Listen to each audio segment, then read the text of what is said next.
Bom, a Ana Fontes é a fundadora da Rede Mulher Empreendedora, que hoje reúne mais de 750 mil mulheres em todo o país para dar apoio para quem quer abrir ou gerir um negócio. E sob esse guarda-chuva RME, ela lidera várias outras iniciativas que, pasmem, em plena pandemia ela conseguiu captar cerca de 40 milhões de reais para gerar impacto social e para apoiar realmente esse empreendedorismo feminino. Vale destacar que os projetos Heróis Usam Máscaras e o projeto Potência Feminina em parceria com o Google, né? Oi, Ana, obrigada por aceitar o nosso convite aqui para o Inovar é um Parto. Que delícia, Patrícia. Muito feliz de participar com você dessa conversa e falar um pouquinho dessa história nossa aí, que nós estamos vivendo no meio da pandemia. Pois é, eu acompanho o seu trabalho já tem uma década, né? Desde que a gente começou a pesquisar personagens lá para o programa do Fantástico sobre empreendedorismo feminino, e depois você fez parte do meu livro Minha Mãe é um Negócio, e você estava pequenininha largando a sua carreira de executiva de multinacional para empreender. E aí eu queria falar sobre essa inovação que começa na pessoa mesmo, né? Na transformação pessoal, e te perguntar se você concorda, inovar é um parto, Ai, meu 10 Deus, anos depois. inovar é um parto. E como eu acho que no sentido de que é um processo, né? Não é uma coisa que a gente nasce pronta e nem tem a ver com ciência da NASA, porque às vezes as pessoas pensam que inovação é uma coisa muito sofisticada. Eu acho que inovar tem muito mais a ver com simplicidade, tem a ver com o quanto você, durante a sua trajetória, está realmente disposta a ouvir, a aprender, a olhar de verdade para as pessoas que estão à sua volta. Eu acho que é isso que eu mais aprendi nesses 13 anos como empreendedora, né? De estar próximo das pessoas, entender de verdade quem está à minha volta, entender quais são os problemas reais da sociedade. Então, é um parto enquanto processo, mas eu acho que ele é um aprendizado muito importante. É, esse momento que a gente está vivendo, ele parece que fez assim, foi para o zero, todo mundo resetou a maneira como a gente empreendia, a maneira como a gente trabalhava, e agora a gente tem que começar do novo. Falando um pouco de retomada, antes da gente falar das transformações que foram necessárias para o seu próprio negócio, nesse momento em que vocês receberam esse aporte tão importante e que estão fazendo tantas iniciativas, mas daqui para frente, você acha que as pessoas têm que abrir, têm que mudar essa postura e se abrir para esse novo, para a inovação, para a transformação digital? O que você está propondo e dando como dicas para essas empreendedoras nesse momento de retomada? Eu acho que é super importante a gente entender que a sociedade mudou, né? Com a pandemia, nós tivemos transformações que a gente nunca imaginava. A gente nunca imaginava que as pessoas, por exemplo, durante uma pandemia, fossem ficar mais solidárias, né? Eu fiquei, confesso para você que foi um espanto, né? Você vê o quanto as pessoas olharam para o lado da solidariedade. O que eu tenho falado muito para as empreendedoras é para elas entenderem o comportamento e o perfil dos consumidores, que somos nós, pessoas que estamos comprando coisas, consumindo coisas. Porque eu mudei o meu comportamento de consumo, assim como a maioria das pessoas mudaram o seu comportamento de consumo. E com O que você isso, mudou, Ana, nesse período? Em que você mudou? a gente está comendo mais em casa, fazendo comida, né, dentro de casa, como todo mundo. Então, assim, a gente começou a ter um ritual diferente de comida, né? Eu e minha família estamos dentro de casa desde o início da pandemia. Eu tenho duas filhas adolescentes. Antes da pandemia, elas estudavam quase que o dia inteiro, eu trabalhava, a gente se encontrava à noite, às vezes fazia comida, a maioria das vezes, mas algumas vezes a gente pedia comida. Hoje, você está muito dentro de casa, a gente faz café da manhã, almoço, jantar, a gente tem criamos novas rotinas no dia a dia para a gente, elas têm que estudar, eu tenho que trabalhar, meu marido tem que trabalhar, então são várias mudanças que nós tivemos. Nem sempre mudanças simples, né? Porque não é simples você ficar todo mundo dentro de casa, com uma rotina diferente, tentando entender o que está acontecendo à nossa volta. A gente passou a comprar coisas de forma diferente, a gente está comprando mais coisas de alimentação, coisas legais dentro de casa, porque antes a gente podia sair, a gente podia conviver com as pessoas e hoje a gente não consegue mais. E eu tenho falado muito para elas que essa situação, apesar de ser uma situação muito difícil que a gente está vivendo, nós estamos naquela bolha privilegiada, porque nós temos uma casa, né, temos condição de comprar comida, temos condição de trabalhar dentro de casa. A maioria das pessoas não tem essa condição. Elas até ficam bravas comigo quando eu falo isso, mas eu falo, olha, a gente tem que ter consciência do nosso privilégio. Então, só o Wi-Fi já é um privilégio, né? Você poder ter um trabalho que você trabalha à distância é um privilégio para você se preservar, se proteger, proteger o outro, né? Então, realmente continuar trabalhando, produzindo, sem precisar sair, é realmente esse ponto de partida. E muita gente foi se adequando a isso. Eu estava vendo uma pesquisa que 41% das lojas online são pequenas, que surgiram, cresceu 41% o número de lojas online durante a pandemia no Brasil, e grande parte dessas lojas são pequenas, que entraram nessa onda. Isso é um caminho sem volta, né, Ana? Essas transformações que estão acontecendo agora, é claro que com a flexibilização a gente pode começar a sair de um jeito mais devagar, pode começar a abrir loja, mas não dá para a gente abrir mão dessa outra parte. Vai ser um negócio mais híbrido mesmo, né? Vai ser mais híbrido. A gente teve que aprender, na verdade, a pandemia expôs várias coisas, né, para a nossa sociedade. Ela expôs essa questão da solidariedade, que é uma coisa boa. Ela expôs para a maioria das pessoas que os pequenos negócios são os que geram emprego, né, porque todo mundo está falando desde o início da pandemia, vamos salvar os pequenos negócios, vamos salvar os pequenos negócios. Porque, na verdade, 60% dos empregos são gerados pelos pequenos negócios. Ela expôs também a questão das desigualdades, né? O que a gente está falando, de uns terem privilégios, outros terem que trabalhar.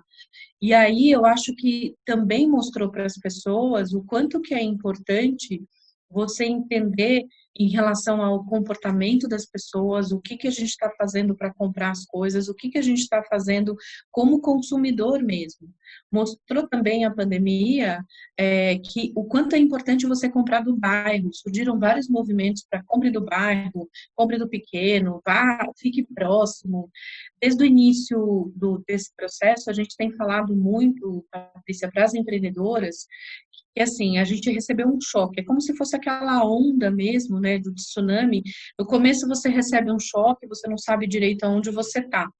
Depois você vai tentando se adaptar e entender o que está acontecendo à sua volta. Nós fizemos uma pesquisa faz uns 2 meses com as empreendedoras para entender o impacto e quase 90% disseram que foram diretamente afetadas pela pandemia. Ou seja, tem gente que o negócio um dia faturava, sei lá, R$1.000, no dia seguinte faturava 0. Porque os negócios na área de serviço, os negócios na área de conforto, moda, beleza e alimentação fora de casa foram os mais afetados. E esses negócios são normalmente negócios liderados por mulheres. Então, as mulheres foram mais afetadas pela pandemia. Isso tem um ponto muito importante. E isso eu queria abordar contigo, o papel da mulher nesse momento. O que a pandemia descortinou em relação à jornada dupla que se tinha, né? Porque, de uma certa maneira, como você falou, né, novos acordos, novas relações se estabeleceram e outras rotinas dentro de casa. Então, você, com a sua filha, com a sua outra filha, o seu marido, cada um pegou um papel para si, né? Então, você faz o almoço hoje, que está sem reunião, você limpa tal área da casa. Foram se estabelecendo novas relações e tirando da invisibilidade esse trabalho, essa responsabilidade com a casa, né? Que muitas vezes era feita pela mulher e ninguém nem parava para pensar, né? O que você acha que isso, nessa volta, no retorno das mulheres ao mundo de trabalho e com essa percepção dos gestores em relação à responsabilidade do mundo pessoal com o mundo profissional, né? O que você acha que muda? Você acha que fica mais fácil para a mulher? Ela consegue agora... Tá vendo? Olha só como não é tão simples assim. Eu espero que fique, Patrícia, porque na verdade, assim, tinham muitos tabus, né? Muitas coisas que as pessoas não falavam. As pessoas não falavam, por exemplo, sobre trabalho em casa, né? Muitas empresas tinham um verdadeiro horror de botar os funcionários para trabalharem em casa, porque o mundo corporativo ainda foi criado no modelo de comando e controle, né? Que quer corpo presente, as pessoas lá trabalhando. Então, acho que com o pós-pandemia, o que deve acontecer é que o trabalho de casa não vai ter aquela conotação que a gente sempre teve, né? Será que a pessoa está trabalhando? Será que está dentro de casa? Então, acho que esse é um ponto importante.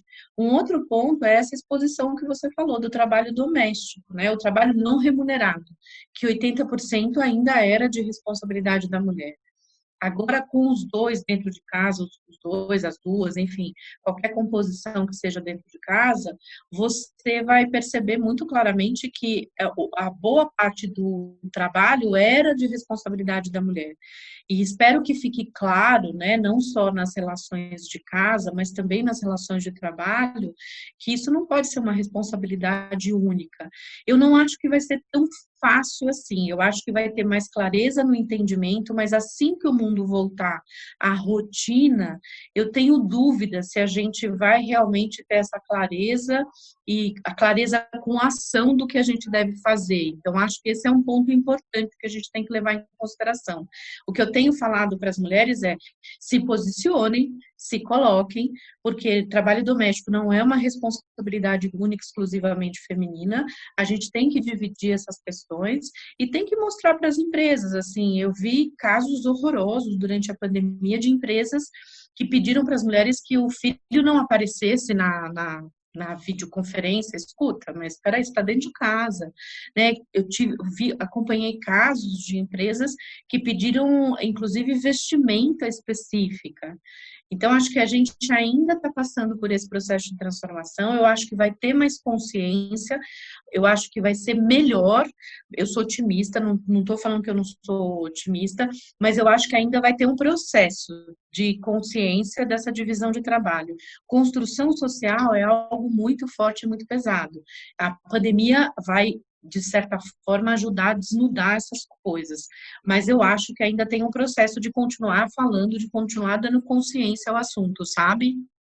Assim como a desigualdade social ficou muito evidente também, né? Então, as pessoas que não tinham acesso à tecnologia, não tinha infraestrutura na região onde moram, porque às vezes falta sinal, não é nem só que a pessoa não tem Wi-Fi, falta estrutura para realmente chegar lá, né? A gente conversou com a Adriana Barbosa e ela falou, poxa, a gente está falando aí de transformação digital, de home office, quando eu falo com um empreendedor aqui na periferia, o cara está pensando ainda no prato de comida, como é que ele vai comer amanhã? Então, o problema vem antes, né, dessa situação, que foi algo que eu acho que a pandemia deixou também as pessoas mais conscientes, né? Mostrou mais essas desigualdades. Eu acho que as pessoas tiveram, como você mesmo falou, acho que as pessoas tiveram mais consciência da desigualdade. Agora, o próximo passo é que eu acho que a gente precisa esperar. Tem consciência, mas como é que a gente faz para trazer as pessoas para, sei lá, quase 30 milhões de pessoas não têm acesso à internet no Brasil, de internet que consiga minimamente fazer algumas coisas. Então, a gente tem ainda grandes desafios, né, Paty? Esse é o ponto de partida, mas também não dá para a gente deixar de olhar para as oportunidades que vão acontecendo para quem tem esse acesso e tem muito pequeno empreendedor que está correndo atrás dessa transformação para conseguir manter ou diversificar e não ficar tão refém num momento como esse que aconteceu, né? Porque quando as lojas fecharam, as pessoas que não tinham um delivery, um comércio online ficaram completamente sem renda no mês seguinte, né? Então, nesse momento, como é que a gente compõe? E aí, nesse sentido, eu queria com você alguma dica. Você orienta em relação a algum aplicativo, algum software de apoio à gestão que possa facilitar a vida dessas pessoas e colocar elas nesse trilho da transformação? Eu não indico nenhuma ferramenta. O que eu falo para as empreendedoras sempre é que ela tem que entender o contexto do negócio dela, porque é diferente um negócio de serviço, de um negócio de produto, é diferente a forma com que cada um dos negócios e o estágio de cada um dos negócios tem necessidade diferente. O que eu tenho orientado? Primeiro, letramento digital, porque eu acho que é importante as pessoas entenderem que internet não é só rede social. Porque muitas vezes as pessoas falam assim, eu já tenho acesso à internet, eu uso o Facebook, o Instagram, e não necessariamente são esses os canais para o pequeno negócio. Não estou falando que não, mas não é só isso. Então, o que eu tenho falado para as empreendedoras, procure entender do digital, essa expressão transformação digital que se falava antes da pandemia, que era uma expressão meio etérea, na verdade nada mais é do que as pessoas te encontrarem, né? Saber onde está o seu negócio. Então, você pode sim usar as redes sociais, mas você precisa ter um site, você precisa usar o WhatsApp também para conseguir, você precisa usar o YouTube se você tiver alguma coisa que é um produto que você precisa demonstrar. O que eu tenho falado para as empreendedoras é para elas entenderem primeiramente quem é o consumidor dela e onde o consumidor dela vai buscar, né? A partir daí, ela precisa estar nesses canais. É claro que a gente tem recomendado muito que elas usem marketplaces, né? Vários marketplaces hoje têm ajudado bastante. A Rede tem um, que é um marketplace dentro do nosso site, mas a gente tem diversos que é importante a empreendedora colocar lá como vitrine, mas que transformação digital não é uma coisa que é só você criar uma lojinha de e-commerce, não é só você fazer um grupinho no WhatsApp ou você mandar mensagem. É uma composição de coisas, né, que você tem que ter ou que você tem que organizar para o seu consumidor te encontrar. Quando eu falo isso, aí fica mais claro para elas. Poxa, não é só eu criar alguma coisa, algum software. Eu falo, não, você precisa estar onde o seu consumidor está. Aonde o seu consumidor tem facilidade para acessar você é através do WhatsApp, legal, mas você precisa ser encontrada também no Google. Então, você precisa ter minimamente um site ou ter presença em outros marketplaces. Então, E é disso você que a gente tem usar falado. dessas ferramentas também para conhecer o seu consumidor, né? Então, para saber, para você poder encontrá-lo, porque muita gente não tinha o cadastro dos clientes, né? Para poder, nesse momento, ir atrás desses clientes. Então, é uma via de mão dupla, né? Onde é que ele te encontra e onde é que você encontra ele, né? Para um momento. Eu li um artigo super interessante que você colocou no LinkedIn, a Ana Fontes é Top Voices do LinkedIn, e é sobre as coisas que não vão te tornar inovadoras. E isso deu um monte de discussão, eu vi um monte de gente falando, também a marca do tênis que eu uso me torna inovador, né? Eu queria que você falasse um pouquinho disso, porque essa descoberta da inovação que a gente busca aqui no Inovar um Parto, eu venho falando desde o início da pandemia sobre essa dificuldade das mulheres se aproximarem da inovação ou da tecnologia, mas principalmente da inovação, que é essa postura para o novo, é se abrir para questionar todos os dias o que você pode fazer de diferente em relação a ontem. Porque o empreendedor precisa estar nesse movimento de questionamento todos os dias, né? E aí eu li o seu artigo e falei, poxa, super legal, porque às vezes tem ícones que parecem, puxa, se eu for para o Vale do Silício, eu me transformei em uma pessoa inovadora automaticamente, né? Eu adorei, assim, esse artigo foi muito engraçado, porque foi um post que eu fiz super despretensioso, eu estava muito brava, porque as pessoas associam inovação sempre a coisas assim, uma empresa unicórnio, uma startup, eu viajei para o Vale do Silício, tirei foto na frente do Google, eu sou inovador, né, meu escritório ter puff colorido, e ter geladeira de cerveja, e ter mesa de pebolim significa que é uma empresa inovadora. E eu falo que inovação tem muito mais a ver com comportamento mesmo, com a forma com que você olha para o que está acontecendo à sua volta, especialmente com diversidade, né? Com você ter diversidade de pensamento. Inovar é isso. É você ouvir várias vozes, ouvir várias pessoas, várias referências, para você construir aquilo que na sua cabeça é inovação. E um outro ponto que eu acho que as pessoas associam muito inovação a coisas muito sofisticadas, né? Eu vi tantas inovações incríveis e tão simples durante a pandemia. Teve uma mulher que ela fazia bolos inteiros e as pessoas não estavam comprando o bolo inteiro, porque bolo inteiro para uma família às vezes durava muito. Ela começou a vender não em fatia, ela vendia em 4 partes o bolo. Veja uma coisa super simples, né? Parece, poxa, que super bobagem, não é uma inovação? É sim uma inovação. Ela conseguiu vender, conseguiu se manter. Teve uma outra empresa que estava fazendo produção de roupa, né? O que a gente chama de facção, aquelas produções de roupa para grandes marcas. e a produção de roupa caiu. Ela começou a fazer aventais, começou a fazer protetores, começou a fazer máscaras. Não é uma inovação? É uma inovação. Pequenas gráficas deixaram de fazer aquele acetato, começaram a fazer face shield. Isso é uma inovação. Gente buscando outro tipo de tecido para as máscaras que permita que mantenha a proteção, mas ao mesmo tempo você consiga respirar melhor. Isso é inovação. Então, o que eu tento mostrar é que inovação não é uma coisa que está distante do pequeno negócio, está muito no dia a dia, está muito como a gente tem que fazer. Tem uma moça muito bacana que no começo da pandemia, ela entrou em pânico porque é cabeleireira, como é que ela ia fazer, né? As pessoas não podem ir no salão, ela não pode ir na casa das pessoas, e ela começou a montar pequenos vídeos para ensinar você a pintar seu cabelo dentro de casa. E aí, como você era cliente dela, ela já sabia que tinta você usava, ela comprava, montava um kit para você, mandava na sua casa e com um videozinho do quais as etapas que você tem que fazer. E você pagava pela tinta e por essas instruções dela. É o mesmo que ela ganhava antes? Não, mas ela manteve, assim, uma conexão, uma coisa super simples. Super simples. E se ela conseguir escalar isso, ela pode ter ganhos maiores no futuro, né? Porque se ela conseguir conhecer, ela vai uma vez gastar o tempo dela com aquele cliente, mas depois ela vai ganhando também isso. Pelos kits, com uma margem em cima, obviamente, né? É isso, eu falo assim, você tinha um negócio antes da pandemia, ninguém esperava a pandemia, ninguém queria a pandemia, óbvio, né? Você tinha um negócio antes da pandemia, você teve que se reinventar durante a pandemia. Porque durante a pandemia, se as pessoas deixaram de comprar o seu produto, o seu serviço, você tem que se reinventar. E pode ser que essa reinvenção que você faça durante a pandemia vire um outro negócio maior do que o que você tinha antes. Ou pode ser que vire alguma coisa que você deixa tudo que você tinha antes e passa a se concentrar só nesse negócio. Eu falo que isso é pensar de forma inovadora, né? E não é pensar de forma muito sofisticada. A inovação, como você bem sempre fala, Patrícia, está na simplicidade, está na forma com que você vê.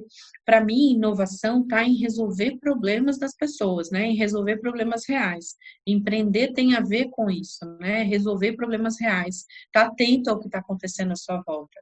E a solução, para mim, é que faz muita diferença, né? Essas soluções simples, como dessa cabeleireira, da mulher do bolo, são soluções, porque se a pessoa não tem mais como ter acesso, né? Como ir no seu salão, se você não... Você tem que arrumar uma forma, né? E essa forma tem muito a ver com sobreviver. Eu tenho falado muito que hoje, mais importante do que qualquer coisa, é você ser relevante para o seu consumidor. Você tem que ser relevante, criar uma conexão, e aí a venda acontece como consequência. Relevância e conexão, para mim, é o nome do jogo. E, Ana, você, no seu negócio, o que você teve que rebolar durante a pandemia aí para se tornar ainda mais relevante? Porque eu acho que é um momento tão que as mulheres e os empreendedores estão precisando mesmo dessa orientação, né? E aí vocês precisam responder de forma rápida a essa urgência, né? Então, o que você fez? Você lançou curso online que não tinha antes? O que você fez?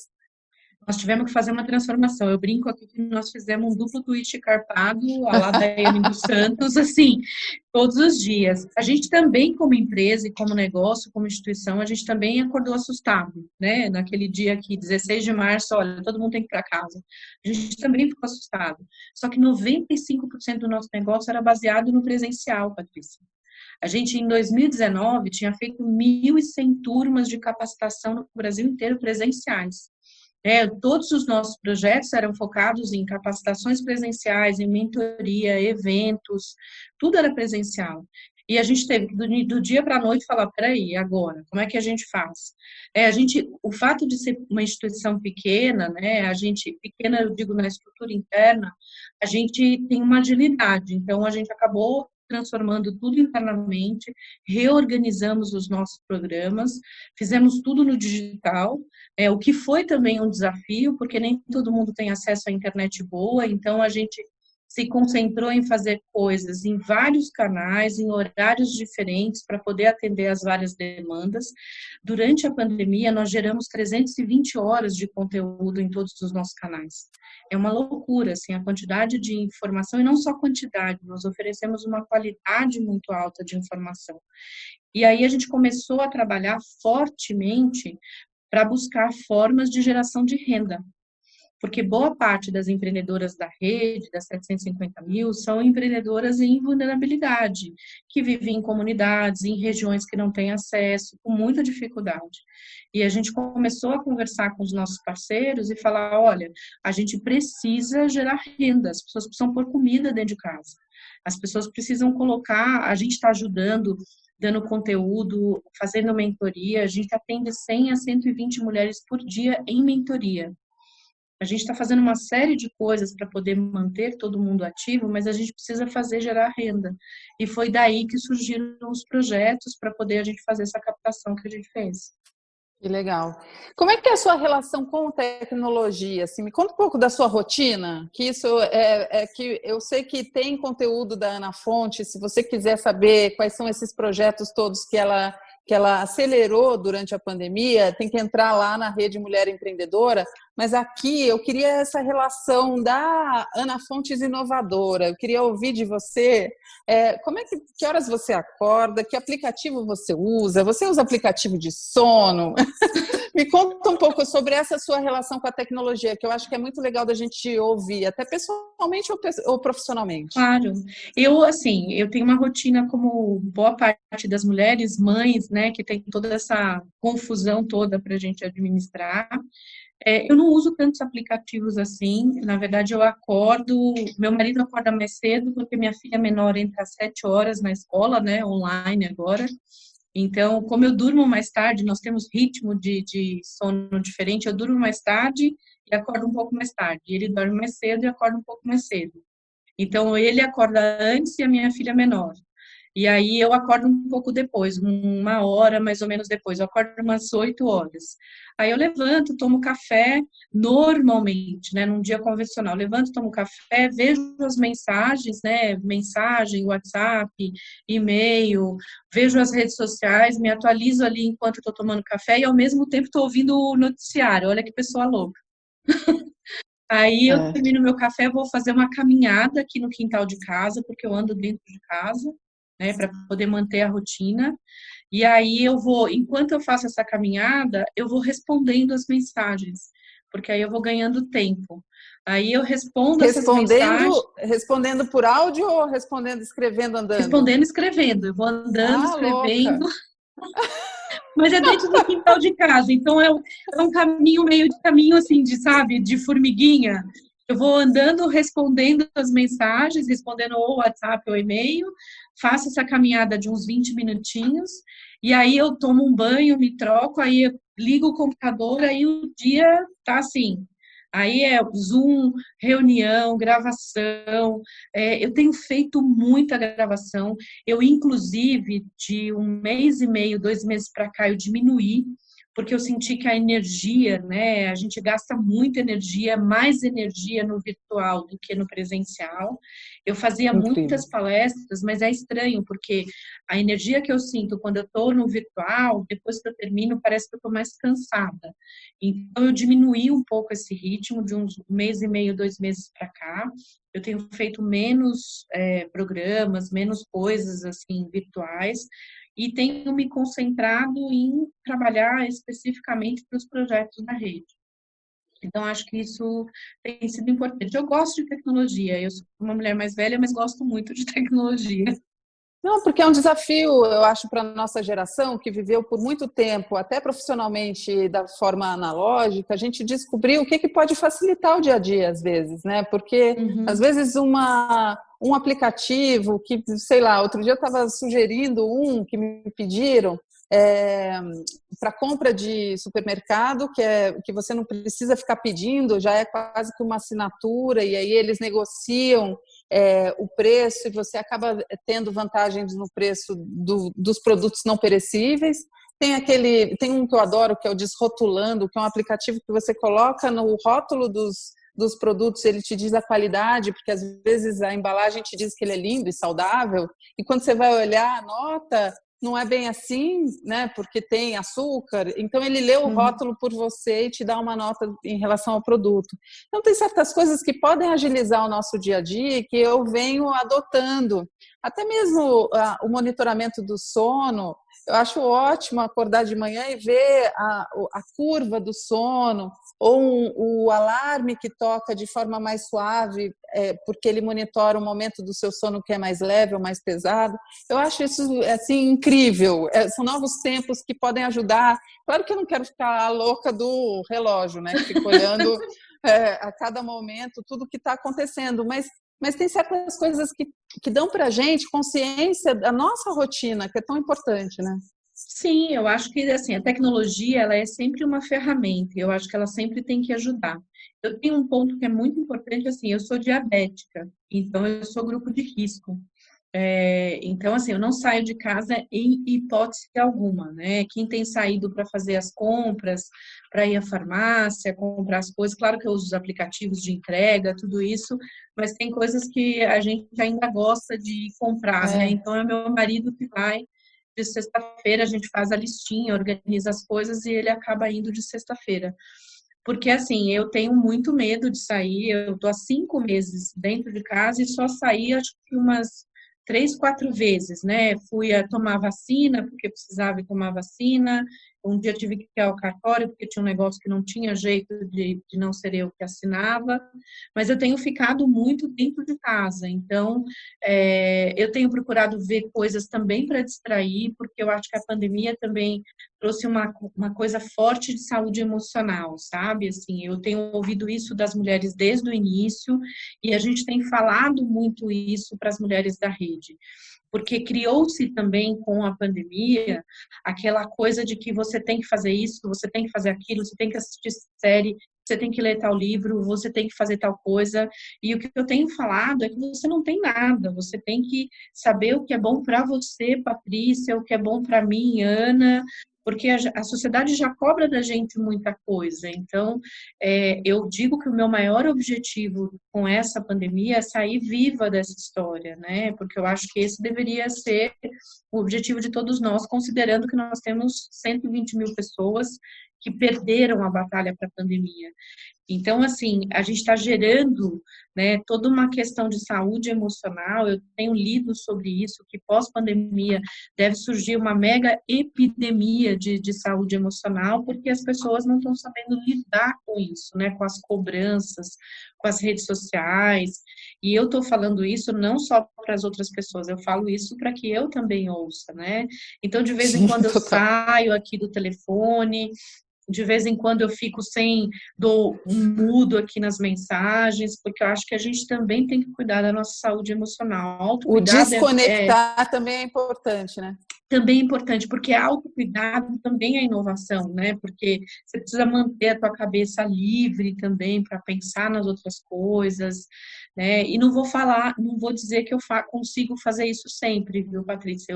Eu me esforço, eu tento me organizar para isso. Nem sempre eu consigo, mas eu tenho consciência que eu preciso sempre olhar para isso, e eu tenho falado muito com as empreendedoras. Inclusive, um post que eu fiz, acho que foi semana passada, sobre saúde emocional, né, sobre essa cobrança tão forte, que as pessoas têm que ser boas, têm que ficar bem, têm que aparecer no vídeo bacana, tem que ter uma luz não sei das quantas, tem que ter isso, tem aquilo. Eu falei, cara, vocês não têm que ter nada, vocês têm que, sabe, respirar e ficar bem, né, porque isso também é importante. E tem dia que não dá, né? Tem dia Tem dia que que não dá. e tem dia que não dá. E assim vai, já são 5 meses nessa nova rotina, né? Eu acho interessante para a gente poder reavaliar a rotina que a gente tinha antes, a rotina que a gente já estabeleceu, porque 5 meses você já estabeleceu uma nova rotina, né? Já criou novos laços dentro de casa, as novas responsabilidades, então você já tem uma nova história acontecendo, e depois, o que eu quero manter desse período de transição, e o que eu estou sentindo falta? Você está sentindo falta do quê? E o que você não sente falta? Olha, eu não sinto falta, assim, de ter que ir para o escritório, uma coisa que eu achava que seria surreal, porque, assim, eu não gosto de trabalhar em casa, nunca gostei de home office, nunca, eu particularmente. E eu achava que eu não ia me adaptar trabalhando em casa. Mas, assim, a obrigação, consegui me adaptar, estou conseguindo trabalhar, render, ser produtiva e, às vezes, trabalhando mais até do que devia. Então, isso foi uma surpresa para mim. O que eu sinto muita falta da minha família, eu tenho uma relação muito forte com minha mãe, com os meus irmãos, e eu não posso conviver com eles, porque eu sou diabética, minha mãe é diabética, então a gente não pode ter convivência. Eu vou no portão, minha mãe e meus irmãos moram em Diadema, eu sou de uma família muito grande, né? Nós éramos em 8 irmãos. Então, assim, faz uma falta muito grande esse convívio, né? Essa coisa de o abraço, a O almoço convivência, em família, o né? Porque almoço, essas aquela reuniões não bagunça. acontecem. Agora até está acontecendo uma coisa de você encontrar um parente, mas ninguém mais se reúne todo mundo junto, né? Isso faz muita falta, eu sinto muita falta disso, né? Dessa convivência, de viver com outras pessoas. De vez em quando eu dou umas piradas também, porque eu fico presa dentro de casa, né? Querendo ou não, eu fico às vezes olhando, eu moro numa casa, não moro num apartamento, então eu fico olhando, às vezes dá uma vontade de você sair para rua, é um negócio meio estranho, assim, é uma sensação que você fala, meu Deus, parece que você está se sentindo sufocado, você quer ir para a rua. É, Então, essa é uma sensação. Mas eu não sinto falta, eu sinto falta da minha turma, né, dos meus colaboradores. Nós somos hoje 27 pessoas. As reuniões online, eu não acho que é a mesma coisa, Patrícia, não acho. A gente faz semanalmente uma reunião via Zoom, mas eu gosto de olhar no olho da pessoa, eu gosto de entender o sentimento, de entender a forma com que a pessoa fala, e não é a mesma coisa no virtual. A gente consegue fazer, porque a gente está fazendo muita coisa, mas eu sinto falta desse contato, sabe? Dessa é uma realidade. troca de energia diferente, né? Realmente no pessoal. Isso realmente acontece. Eu acho que as pessoas estão conseguindo produzir muito bem à distância, mas é lógico que tem essa relação que antecede o trabalho, né? Então, você dá um abraço e aí começa uma reunião. Você comenta da roupa, você comenta do cabelo, né? É Sabe, essa isso. coisinha que é o humano, né? Porque no virtual você acaba sendo muito direto ao ponto, né? É exatamente isso, você traduziu perfeitamente, essa coisa dessas amenidades que faz a gente ser humano, né? Olhar para o outro, pensar, a pessoa chega esbaforida, você fala se está bem, o que está acontecendo. Então, eu acho que faz muita falta, eu sinto muita falta de estar com gente junto, de trocar ideia. Eu não estou conseguindo, como muita gente tem postado nas redes sociais, estão lendo muitos livros, muitas coisas. Eu não tenho me obrigado a fazer isso, não. Eu tenho assistido coisas que eu gosto, quando dá o tempo aqui dentro de casa, mas eu não sinto, não estou desesperada para essa coisa de, eu preciso sair mais inteligente, eu preciso sair com mais conteúdo, eu preciso sair, eu preciso sair viva. Eu preciso sair Gente, viva. mas essa é a síntese, é a coisa mais bonita, né? Você sabe que a gente criou uma série chamada A Live, porque na era das lives, eu falei, tudo que a gente precisa é sair vivo disso. Então, é uma série chamada A Live que dá dicas de aplicativos para facilitar esse momento dessa transição. Então, foi uma série de 8 episódios. Então, uma falando sobre equilíbrio emocional. Então, quais aplicativos para você poder ir anotando os seus sentimentos? Porque às vezes é legal de você ir acompanhando isso, ou fazendo uma meditação. Aí depois, para ouvir música, ou aprender um instrumento musical, ou aplicativos para te ajudar a cozinhar melhor, ou aplicativos para idosos, que às vezes têm uma dificuldade com tecnologia. Então, a gente fez uma série chamada A Live, para a gente estar mais vivo depois que acabar essa pandemia. Maravilhoso. Eu acho que é a síntese mesmo do que a gente precisa para depois. É muito legal a gente ouvir essa sua calma, porque às vezes a gente acha, puxa, a pessoa não para e está produzindo mais, está sendo mais produtiva, e é assim que eu tenho que ser, porque as redes sociais realmente te estimulam a isso, né? E é muito legal ver essa sua calma e esse seu ponto de vista. Gente, vamos sair vivos, depois a gente vê o que acontece lá na frente, né? É isso, nossa missão. Só para a gente encerrar, que eu já estourei o tempo, dá uma dica, se não de aplicativo, então de podcast, do que você tem visto, um filme que você viu e gostou, um conteúdo que você acha importante para as pessoas verem, fora, claro, a Rede Mulher Empreendedora, que está cheia de conteúdo para você vender melhor, para você fazer suas finanças, organizar as finanças nesse período, ver a parte fiscal ou tudo, né, que vocês têm ali para todas as áreas da gestão de um negócio, vocês têm dicas e criaram muito conteúdo durante esse período, mas assim, o que você indicaria para as pessoas nesse momento? Olha, para acalmar, Patrícia, eu gosto muito de uma série que o pessoal acha muito engraçado, que é Largados e Pelados. Eu acho muito engraçado, eu acho uma série ótima, que dá, inclusive, várias dicas de liderança, de comportamento, de como você viver em situações extremas. Mas, brincadeiras à parte, esses dias eu estava revendo o TED da Brené Brown sobre vulnerabilidade, e eu acho que é um momento incrível para olhar esse TED, porque a gente tem que se reencontrar com as nossas vulnerabilidades.